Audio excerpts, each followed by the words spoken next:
अस्सलामु अलैकुम वरहमतुल्लाहि वबरकातुहू। बिस्मिल्लाहिर्रहमानिर्रहीम। बीवी बगैर इजाज़त के क्या शौहर के माल से सदका कर सकती है? यानी अगर शौहर से इजाज़त नहीं लिया तो क्या बीवी शौहर के माल को बगैर शौहर की इजाज़त के सदका कर सकती है या नहीं कर सकती? इस बारे में अल्लामा नववी रहमतुल्लाहि ताला अलैह शरह सही मुस्लिम में जिक्र फरमाते हैं कि बीवी हो या खादिमा मालिक की इजाजत और बीवी जो है वो शौहर की इजाजत। फरमाते हैं कि शौहर की इजाजत के बगैर बीवी क्या है शौहर के माल को सदका नहीं कर सकती, ये जायज नहीं। ऐसे ही खादिमा जो है वो मालिक की इजाजत के बगैर क्या है वो सदका नहीं कर सकती, ये भी जायज नहीं। अब उसके आगे लिखते हैं कि इजाजत की दो किस्में। एक ये है कि इजाजत की दो किस्में ये है कि अगर शौहर ने पहले ही उसको कह दिया हो कि इतना चीज फला को दे देना, इतनी चीज जो है फला को दे देना, तो अगर वो पहले ही कह दिया हो तो ये इजाजत जो है ये पहले से दे दिया गया है। तो अगर वो उनकी इजाजत को मान करके यानी शुरू से ही इजाजत दिया हुआ हो कि फला चीज इतने को दे देना, तो वो इजाजत हो सकता है। और एक है इजाजत उर्फी। इजाजत उर्फी का मतलब ये होता है कि अगर खादिमा या बीवी किसी को इतना माल सदका कर रही हो, इतना थोड़ा माल सदका कर रही हो बगैर इजाजत के इतना कम माल सदका कर रही हो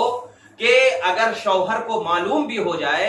तो शौहर जो है उसके सदका करने के बाद उसको बुरा भला या डांट डपट ना करे, और वो क्या है इस बात का उस बीवी को इल्म हो जाए कि क्या है इतना माल सदका करेंगे तो हमारा शौहर हमसे कुछ भी नहीं कहेगा, तो फिर बगैर इजाजत के उतना थोड़ा माल क्या है सदका करना जायज है। थोड़ा माल क्या है सदका करना जायज है। अल्लामा नववी लिखते हैं कि जिस हदीस में एक हदीस है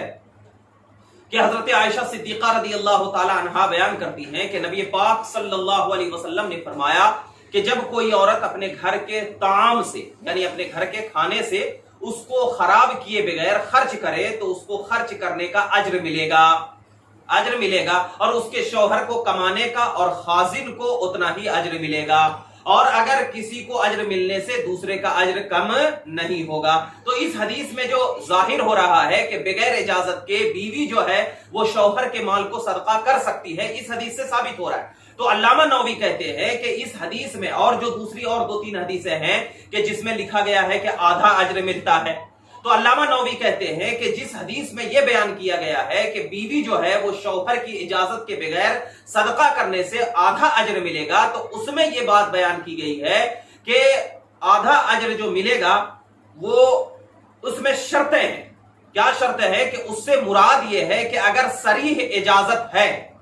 अगर सरीह इजाजत अगरचे नहीं है लेकिन उर्फी इजाजत अगर हासिल हो तो आधा अज्र मिलेगा। उर्फी इजाजत का मतलब क्या है? उर्फी इजाजत का मतलब यह है कि अगर वो इतना उस बीवी को यकीन हो जाए कि अगर हम शौहर के इजाजत के बगैर क्या है माल को कुछ सदका कर देंगे तो मेरा शौहर क्या है मुझे डांट डपट नहीं करेगा या मुझे बुरा भला नहीं कहेगा या क्या है इससे क्या है मुझे कोई बात नहीं कहेगा, तो ये उर्फी इजाजत है। तो अगर उर्फी इजाजत भी है,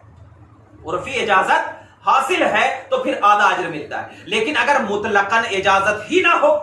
यानी शौहर ने पहले से ही क्या है अपनी बीवी को यह टाइट कर दिया है कि मुतलकन इजाजत ही नहीं है, तो फिर सदका करना जायज नहीं है। तो लिहाजा जो हदीस में ये अज्र की बात कही गई है कि आधा अज्र मिलेगा, वहां पर मुराद ये है कि अगरचे सरही इजाजत ना हो लेकिन उर्फी इजाजत पाया जाना जरूरी है तो आधा अज्र मिलेगा, और अगर दोनों इजाजत पाई ना गई तो फिर किसी बीवी का अपनी शौहर के इजाजत के बगैर सदका करना ये जायज